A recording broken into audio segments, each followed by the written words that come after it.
Hare Krishna, Radhe Radhe. I hope कि आप सब लोगों की नवरात्रि एकदम बढ़िया गई होगी। मेरी तो बहुत ही अच्छी गई है।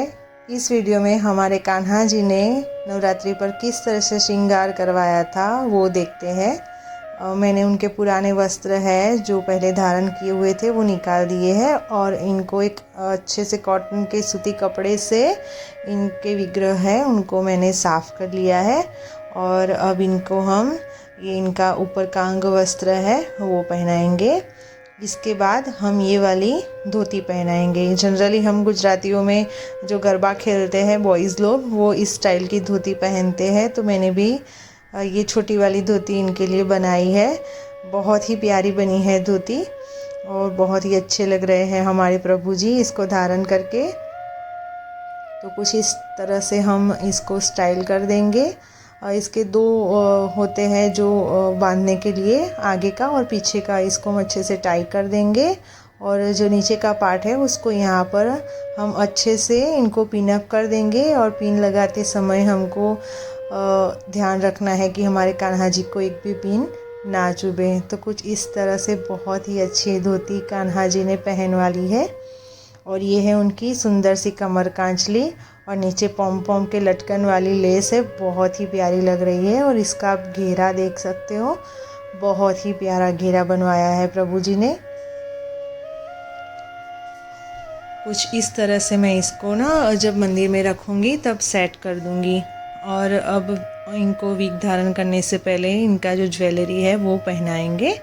और यहाँ पर हम पहले आप सब लोग को पता ही है कि मैं जब भी इनका जो है पगड़ी बांधती हूँ तब ये वाला कॉटन का कपड़ा जो है उससे उनका बेस रेडी कर देती हूँ, ताकि कोई भी पिन हो या फिर कुछ भी अटैचमेंट हो, उनके बाल या कुछ भी हो, वो डायरेक्टली जो कान्हा जी के जो मस्तक है वहाँ पर उनको चुभे नहीं।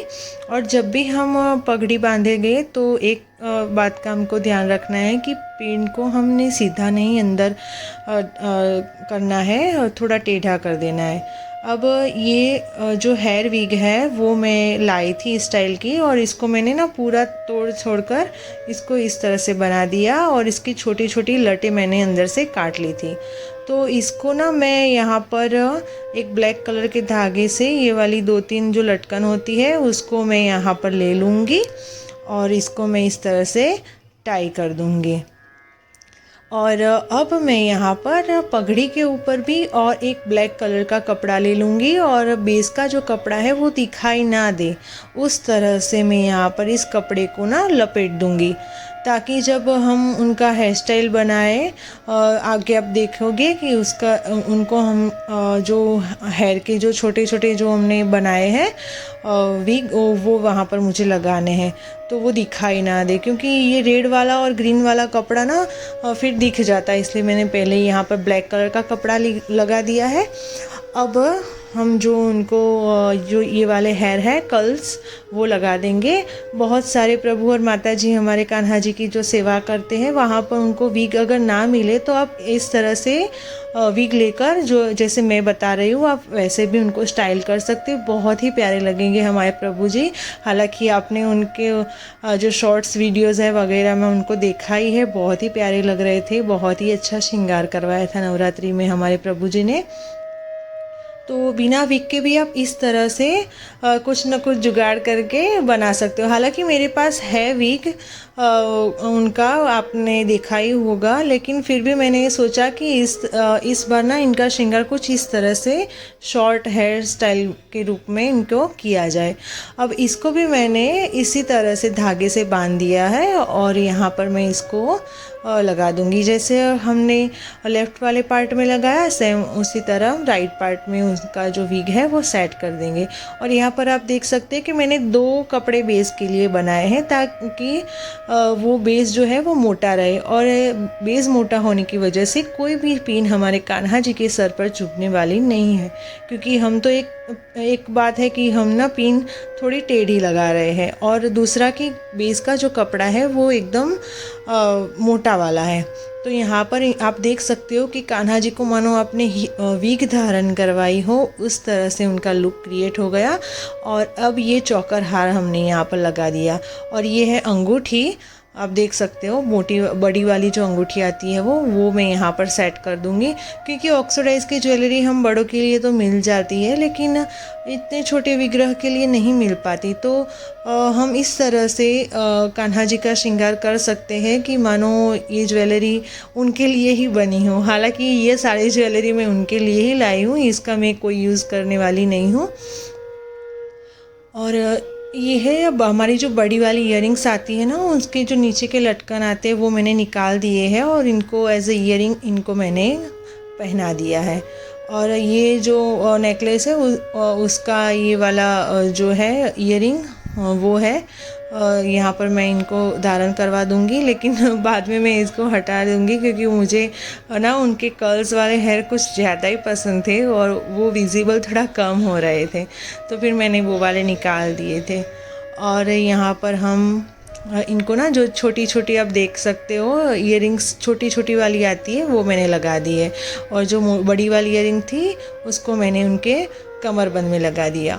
और ये वाली ये भी एक पायल है जो मैंने मीशो से ऑनलाइन मंगवाई थी, लास्ट ईयर मंगवाई थी, तो वो मैं यहाँ पर इनको धारण करवा देती हूँ ताकि वो जो एकदम खुला खुला सा था थोड़ा वो लुक हैवी हो जाए। तो आप अपने हिसाब से ना कान्हा जी को हम ऐसा कुछ होता नहीं है जब हम श्रृंगार करने बैठते हैं कि नहीं हम प्रभु जी को ऐसे सजाएंगे, लेकिन हम सच मानो तो कान्हा जी को जैसे सजना होता है वो खुद ब खुद हमसे उनका श्रृंगार करवा देते हैं।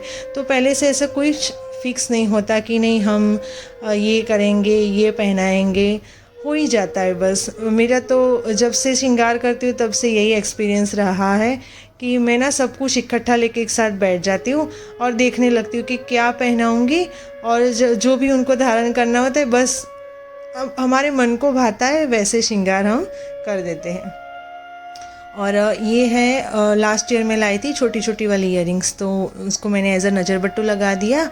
और ये जो हमारे पैर के लिए बिछुए नहीं आते वो वाले हैं, वो सिल्वर वाले हैं, ये वो रियल सिल्वर नहीं है लेकिन ये वाले बिछुए तो उनको मैंने एज अ कड़े पहना दिए।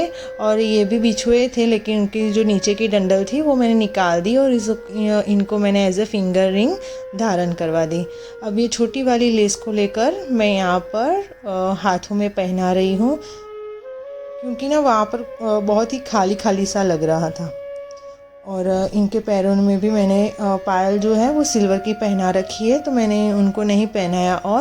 और यहाँ पर एक मैंने ऐसी इस तरह से कलंगी बनाई हुई थी। पहले तो मुझे पगड़ी बांधनी थी क्योंकि मैं सारे ड्रेसेस के साथ ना कलंगी वगैरह बना लेती हूँ, लेकिन मुझे इस बार उनकी पगड़ी नहीं बनानी थी, तो मैंने इस तरह से उनको पहना दिया। और एक की दूसरी वाली फिंगर रिंग है उनको भी मैंने इनको कड़े की स्वरूप में पहना दिया। और यहाँ पर मुझे कमर कांचली के ऊपर मुझे ना उनको कमरबंद पहनाना था लेकिन था नहीं, तो मेरे पास एक नेकलेस मैं लाई थी एक्स्ट्रा मेरी बेटी के लिए, तो मैंने इसको भी कान्हा जी के ना कमर एज अ कमरबंद इनको पहना दिया। शायद हमारे प्रभु जी को ही पहनना होगा, तो ये बहुत ही प्यारा लग रहा है। तो और इनको ना ये जो है पीछे की कमर कांचली इसको मैं उनके जो ऊपर का अंग वस्त्र है वहाँ पर पिन अप करके इसको सेट कर दूँगी। तो कुछ इस तरह से हमारे कान्हा जी बहुत ही प्यारे लग रहे हैं। आपको कैसे लगे हमारे कान्हा जी प्लीज़ मुझे कमेंट में ज़रूर बताना, और उनका हेयर स्टाइल भी आप ट्राई ज़रूर करना, बहुत इजी है, आपको बनाना आ जाएगा। तो हमारे प्रभु जी ने कुछ इस तरह से बहुत ही प्यारा सा श्रृंगार करवाया है। हालांकि मैंने आपकी सारी कमेंट्स पढ़ी है, आपको भी बहुत ही पसंद आया है इनका श्रृंगार। और ये है इनकी बांसुरी जो नाथद्वारा से आई है, मेरे हस्बैंड हैं उनके फ्रेंड लाए थे वहाँ से, तो ये भी मैं इनको धारण करवा देती हूँ। तो कुछ कान्हा जी का श्रृंगार करने के बाद हमारे प्रभु जी आप देख सकते हो कितने प्यारे लग रहे हैं, कितनी मनमोहक इनकी छवि है। हालांकि हमारे प्रभु जी का मुखमंडल इतना भी प्यारा है कि इनको श्रृंगार ना भी करे ना कुछ तो भी वो बहुत ही प्यारे लगते हैं। आप देख सकते हैं उनके नयन कितने प्यारे हैं, उनके अधरों पर ये मुस्कान जो है बस आप देखते ही जाओ। और अब कुछ गुजराती टच हो जाए हमारे कान्हा जी को, तो मैं यहाँ पर कुछ हमारे गुजराती के जो सिंबल आते हैं वो टैटू वगैरह जो बोलते हैं वो यहाँ पर कर रही हूँ। और एक ही है अधरों पर इनको एक नज़र बट्टू, ताकि हमारे प्यारे से कान्हा जी को किसी की भी नज़र ना लगे। तो मिलते हैं नेक्स्ट वीडियो में, कमेंट ज़रूर करना। राधे राधे।